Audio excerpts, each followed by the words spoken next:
everybody, Mac here. Welcome back to the show. Bricktober rolls on, one of my favorite times of the year, and I believe we are heading into week 3 once you see this video. So go ahead and leave this video a like, because today we are looking at Hasbro Marvel Legends, Marvel Knights, Marvel's Blade. Now, granted, this came out earlier this year. As a matter of fact, I think it came out at the beginning of the year, and I've been sitting on it that long because I knew I wanted to bring this out for Bricktober. What I didn't expect was to get the Danny Ketch Ghost Rider card and link right here, which we opened Bricktober with. Because when this came out, I said that I was really hoping this would lead to more Marvel Knights. Or I'm sorry, not Marvel Knights, more Midnight Suns. Sorry, big slip right there. But yeah, more Midnight Suns figures. I wanted that line. I've been wanting that line for a really long time. Then this came out. Then we got Ghost Rider. Now we have Lilith coming out, and she's actually on her way. I'm hoping she gets here by the end of the month so we can take a look at her for this month. And this is filling me with some amount of hope, because Blade was one of the Midnight Suns. I know the Midnight Suns Morbius. He was part of the, I think he was part of the Venom Pool Build-A-Figure wave. He came out, and I passed on him because at the time I was like, well, there's nothing else. I should have snagged him. I didn't. Hopefully I'll be able to grab one. So then that'll be Blade, Ghost Rider, Morbius. We'll still need Vengeance. We'll need Blaze with the Hellfire shotgun in his non-transformed version. And then there will be the Darkhold. Got to get a Doctor Strange. Wasn't officially a Midnight Sun, but he was involved with them a lot. But I'm very excited to be opening this up because this is just a fantastic representation of Blade. I have one issue with it, which we'll talk about once we get it open. But taking a look at the packaging here, we have our standard Marvel window box packaging with the logo and the name of the figure on the bottom. Big window to see everything. We have the Blade logo, all of the spikies up top. On the side, we have a pretty decent illustration of him. On this side, that same illustration just mirrored. On the back, we have that larger illustration, a full body. This looks really cool. A little bit of a bio up here. Destined to hunt vampires and destroy the evil of the world, Blade is a vampire-human hybrid with the greatest strength of each. Which is funny because he didn't look like this, and he wasn't a human-vampire hybrid until the movies came out. When he first came out, he was actually just a human that for some reason was immune to vampire bites. I can't remember if they gave a reason because I didn't really pay much attention to the character at that point. But when the movies came out and they made him the Daywalker, they made him half vampire, he became a much more intriguing character. And they actually made him half vampire in the comics, I believe, by a battle and a bite from Morbius that sort of made him this human-vampire hybrid. Comic book reasons, but we have a lot to thank the Blade movies for this version of Blade. And it looks like we're getting a lot in this packaging, so let's not waste any more time. Let's just open this up and let's take a look at Hasbro Marvel Legends, Marvel Knights, Marvel's Blade. Okay, so here he is, Blade, out of his packaging, and putting the tape measure to him, we can see that he is 6 1/4 to the top of his flat top. So not only do we have the movies to thank for the current version of the character, the current backstory, the current, like, Daywalker hybrid vampire deal, we also have the movies to thank for his appearance as well. Because up until the movies, he did not look like this. He actually wore a lot of green. He kind of looked like a Robin Hood type character minus a hood. Like, he wore a lot of green. I remember he sort of had like this medieval collar thing around his shoulders. I forget what you call it. But he did not look like this. This, once again, was a result of the movies, and I remember this version of him coming out right about the time of the Midnight Suns, when he was actually part of the Night Stalkers, which we saw in the third movie. So, What we have here is Blade decked out all in black with some red on the inside of his trench coat, which I love. Very, very callback to Dracula right there with like the red on the inside of the cape. You can see he has his armor, his body armor up front with the chest. He's wearing his signature shades right there. He has a very, very aggressive open mouth roar face portrait here. And to be honest, this is my only gripe right now with the figure, is this is the only face portrait that we get. I would have really liked to have had something a little bit more neutral, maybe in addition to this, because I get you need this with the vampire fangs out and everything, but a more neutral face sculpt, kind of like what we saw in the box. The artwork on the box would have been really good for this character. Sleeves rolled up, Blade's ready to do some business. Some cargo pants right here. We have his pockets on the sides, knee pads, and of course his combat boots right here. So very, very black, very basic, but this is Blade. Now, anyway, this works, and this is fantastic.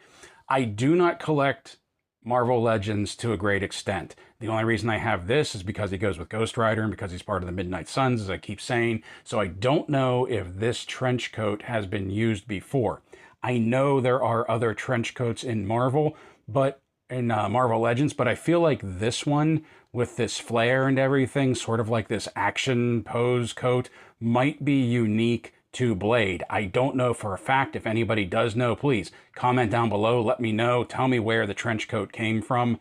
This definitely isn't like the ones that I've seen on Nick Fury. Those ones tend to be a little bit more straight.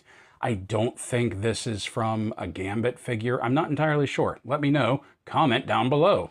So we also have his sheath back here for his blade, which we'll take a look at in a moment. I really like how the belt is kind of brought back and looped together at the back right here. Everything about this I just really love. I love the detail work, the sculpt work on the armor right there, which we'll be able to get a better look at in a minute. But first, what I want to do is go over his articulation, that his head will do a full 360 spin. It is on a hinge joint, so he can look up very well. He can look down very well. The arms will do a full 360. They stick a little because of the coat. They stick a lot because of the coat. Because the arms are a separate piece and the coat has this overhang right here. But you can get, there we go, a full 360 spin out of the arms. Unfortunately, the arms will only come up to here initially, and I'll show you why in a moment. That will be involved with taking the coat off. We do have a bicep swivel. There is no butterfly joint in there. We have double jointed elbows with some decent travel. We have pinned arms right there. Wrists swivel, wrists hinge in and out. All of his wrists hinge in and out, including his weapon wielding hands. He has an ab crunch that lets him crank forward very well. Back, not so much because it's being hampered by the trench coat. He has a waist twist that will do a full 360 spin. Legs will come forward almost to 90. There are no drop down hips. Get the trench coat out of the way. The leg will come out to there. We have a thigh cut. We have really good double jointed knees with some great travel considering how bulky these pants are. We have a boot cut. Ankles will rock back very well. Ankles will rock forward very well. And we have a forward facing pin for some ankle rock. Now, as to why the arms don't have a lot of movement and to take a look at the sculpt of the armor, we can actually take this trench coat off. If we bend this arm back a little bit, we have to stretch it a bit. Come on. But then we can pull it off entirely. And we have a coatless, armored up version of Blade. We can get a better look at his body armor right here, which I really love this. He even has the spine protector in the back. Very much reminds me of like what he had in Blade 2.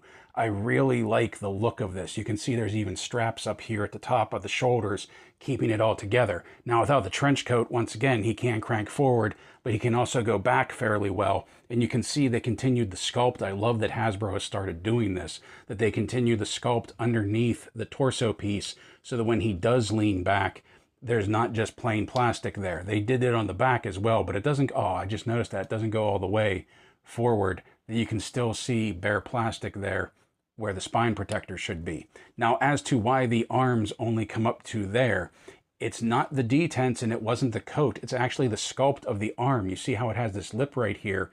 It collides with the armor, with the shoulder piece of the figure. Now, if you sort of press down, you can get it in there and it can come up to about 90, but you are getting some rub and you can see that it's chewing away at the plastic already. So that's going to be a personal option, that you can get a little bit more travel, a little bit more articulation out of the arm, but you might end up damaging the figure a bit.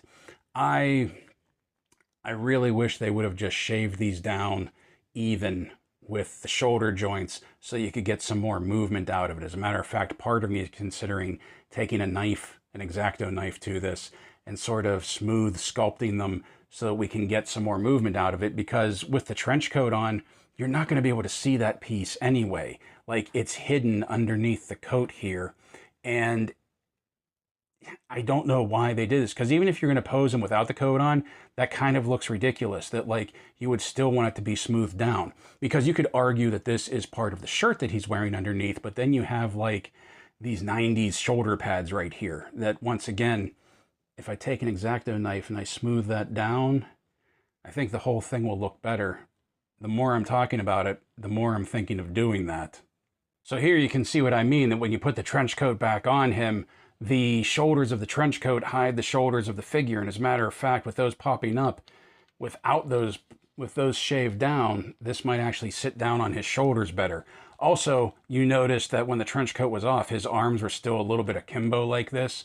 I don't think that's a problem of the coat. Once again, I think that's just the bulk of the arm sculpt right there. So he's kind of always in this state of perpetual flex. Out of the packaging, Blade has a pair of clenched fists. He also has a pair of gripping hands for holding all of his weapons, which we're going to leave on him for now because we got a lot of weapons to look at. So the first thing we're going to take a look at is he comes with a wooden stake. As a matter of fact, he comes with 2 of them. He comes with a pair of these. And this is a very basic sculpt molded in brown plastic, and that's really all it needs to be. It's a wooden stake, right? Well, it's also very bendable, very flexy, so it won't break, it won't snap, and there's no sharp tip to it whenever you, stick your finger with it. Now, he can hold these very well. His gripping hands, you just push it down from the top, and there, he has a great grip on it. It's not coming out. Unfortunately, he has no place to sheathe these, because, as I said, he does come with 2, but there's no place to sheathe these on him, no place underneath the trench coat to hold them, which is kind of a bummer. It would have been really cool if there would have been, like, somehow a place to just stash these under the trench coat so that he could be holding on to them like that. And the next thing we're going to take a look at is his throwing glaive right here. And not to keep going back to the movies, but let's be honest, the movies made these infamous. There, of course, was that scene in the first movie in the shower where Blade threw it and it went around the room dusting like a bunch of vampires all at once. And then he catches it and gave us that big old Wesley Snipes smile. He used this, or at least a version of this, in every other movie and the next 2 after that. So these are an inherent part of Blade's arsenal. Like the stakes, we got 2 of these, and like the stakes, these will fit very well into his gripping hands. You can just push them down in, and he has a real good grip on them. I like the red handle of it. I like that, how it matches the red that's on the inside of his trench coat. Branding, I really dig that. I think that looks cool. And he does look good holding them. They're a little big for what they should be, but it's an action figure. They're going to be a little bit oversized. Once again, there's no place to store these. And as I said, he does come with 2, but still, it would have been really cool if like there would have been something under the trench coat or on the belt or something where he could have stashed these, or even if there were some clips on the back of the sheath of his sword, so like you could just sort of click them in with the sword there. That would have been cool. And then finally, what is Blade without his blade? And while this is a cool piece, we've seen this before though, it comes with the hand ninjas. And I was really hoping they were going to come up with something new, something unique for Blade, but this works. I mean, it is what it is. I'm not going to be that upset about it. This does fit into his sheath back here so that he can sheath that. Whoop, that's the wrong way. So that he can sheath that on his back. The back is attached to the sheath is attached to the trench coat, so it doesn't come off and you can't twist it so that the handle is coming up on that side. So this is pretty much anchored into place. But also, let's take that out and let's put this in his hand. That he does get a real good grip on the sword. Whoop, that was me. Get them back in there. He does get a real good grip on the sword. And yeah, this is Blade. This just looks so good. Look at that. Oh, that looks awesome. Oh, that looks so cool. And the final pieces we have to look at here are the Build-A-Figure pieces for the Mindless one. This just plugs into the visor. I don't know anything about the Mindless one. I will never collect the other figures to build this out. This is probably going to end up going up for trade bait or something, or who knows, maybe I'll give it to somebody. But yeah, we have a headpiece with some decent rocks, and we have, I think this is supposed to be just like a smoking blast effect. I guess he has I-beams. Is that the deal? And now for size comparison, here he is beside his fellow Midnight Sun, the Danny Ketch Ghost Rider, and Daredevil Elektra. And can we just take a moment that I love that I have these two together in my collection. I never thought I was going to get updated versions of this Ghost Rider, let alone having both of these. I gotta get Morbius now. Here he is beside Valaverse Action Force Bone Collector version 2 and Pandora. Here he is beside Hasbro G.I. Joe Classified Series Torch and Zorana. Here he is beside Jada Toys Universal Monsters Bela Lugosi Count Dracula and the Invisible Man. Here he is beside Fresh Monkey Fictions Joe Fest exclusive Blood Prince Dracula and Omen of Darkness Forgotten King. Here he is beside Lanyard Toys City Hunter Predator and Xenomorph Drone. Here he is beside Mattel Masters of the Universe Masterverse New Eternia He-Man and Masters of the Universe movie Skeletor. And finally, here he is beside NECA Toys Dungeons & Dragons Warduke and Grimsword.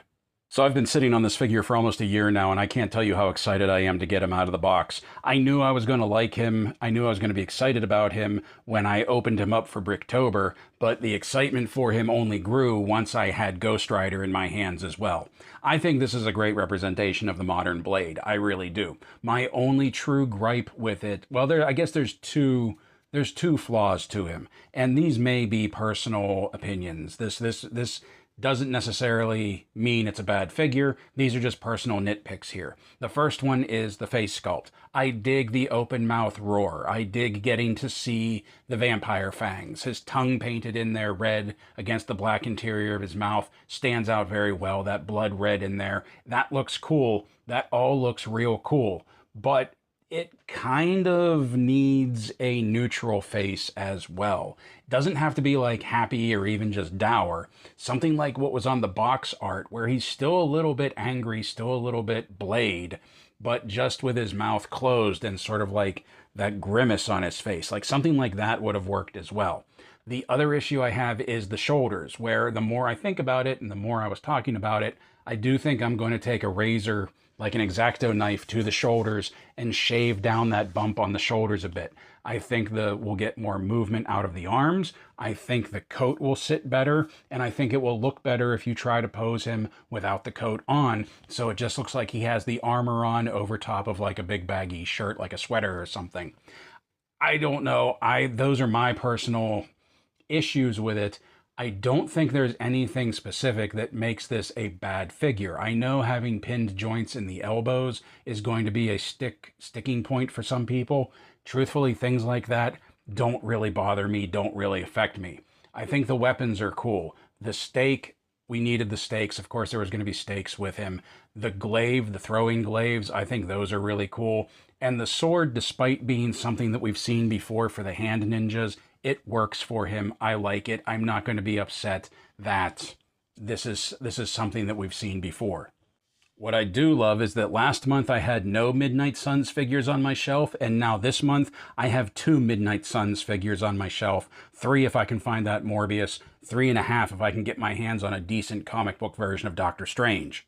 And then I'll have a villain too once we get Lilith in, and we'll need more villains for that. I might end up getting that Hand Ninja with the skeleton head now, because then that could be like Death Ninja. That could be a stand-in for Death Ninja from the comics. So that will be one more to add to it. Like I said, I know this is old news. I know this is something that a lot of other channels took a look at earlier in this year, but I really wanted to save this for Bricktober. Like, he just fits. As a matter of fact, after I'm done filming this, I'm probably going to watch the trilogy, or start watching the trilogy while I'm editing this. So there's that. I really dig this version of Blade. Like, Blade wasn't a big presence in the Marvel Universe until those movies came out. And when Deadpool and Wolverine came out, spoiler alert for anybody that hasn't seen it yet, I was ecstatic to see Wesley Snipes back as Blade. Ryan Reynolds is right. Like, he started it all. Him as Blade started this whole movement, and to not have him and be involved in some way in the modern MCU would have been a crime, to be completely honest. We have a couple weeks left of Bricktober, and we have a lot more coming down the line. We have dragons, we have mutants, we have Night Force, we have demons, and of course we have our Halloween game night. So stay tuned for that. Don't touch that dial. Before you go, please remember to do all the YouTube things, like, share, comment, subscribe. If you already are a subscriber, what a legend you are. If you like what we do here and you want to help the channel grow, please consider becoming a member, whether through YouTube memberships or our coffee monthly subscription. Links to that in the description below. Both of them for $1 a month, you can get access to exclusive content, such as our monthly member exclusive video. This month is the Hasbro G.I. Joe Classified Series Stinger. So until next time, my friends, play well, stay safe, stay healthy, and as always, thank you for watching.